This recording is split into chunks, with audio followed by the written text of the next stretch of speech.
Hi, my name's Ilma, and today I'd like to share Psalm 94 verses 15 to 23.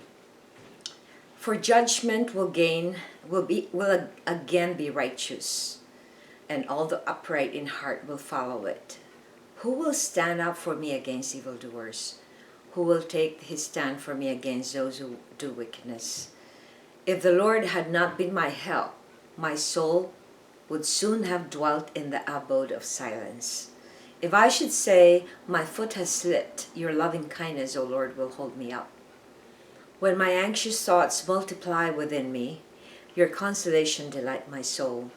Can a throne of destruction be allied with you, one which devises mischief by decree?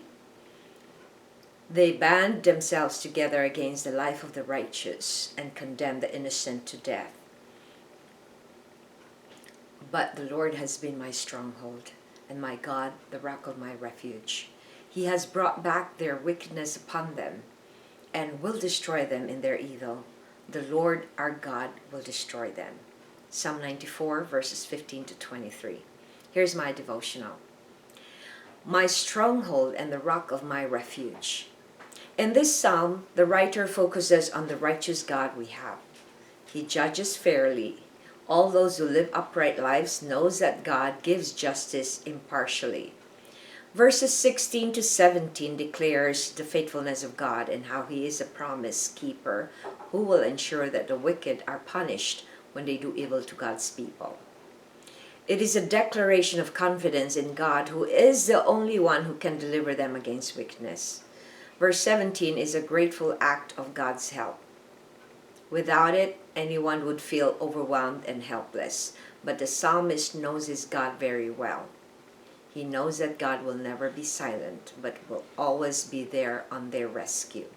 Verses 18 to 19 enumerates what God does in times of anxiety.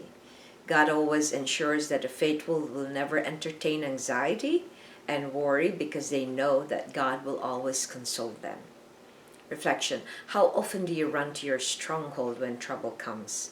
And why is it important to dwell on God's promises when anxiety sets in? We live in this world, and in this world, there will be something that will keep us anxious. The Lord wants us not to automatically be anxious, but to depend on Him and to trust Him. Because when we choose anxiety, we can never choose trust. So there's only two things, to trust or to be anxious. When we are anxious, we are actually questioning God. It means that we do not trust that He knows what He's doing. It means that we want to take control of the things that we don't have control over. So when you run to God for when trouble comes in your life, it becomes something that diminishes your anxiety. Because if you know God well, there is no such thing as He will not give if we look forward to that thing that we're asking for. In other words, He is a promise keeper. So whatever you ask Him to do for Him in His name, which is not against His will, He will do it for you. So it's important that you learn to depend on God, especially in times of trouble, because when you do that, the anxiety will all be gone, because that's from the enemy. Anxiety is not from God.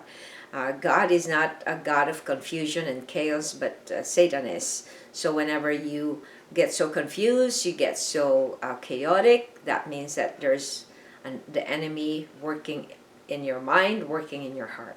Thanks for watching. I hope you check my website at ilmaarts.com for artworks and photographs, and I hope you subscribe to my channel on YouTube so I could make more videos for the Lord. Keep on leaning on your stronghold and the rock of your refuge, which is God. God bless.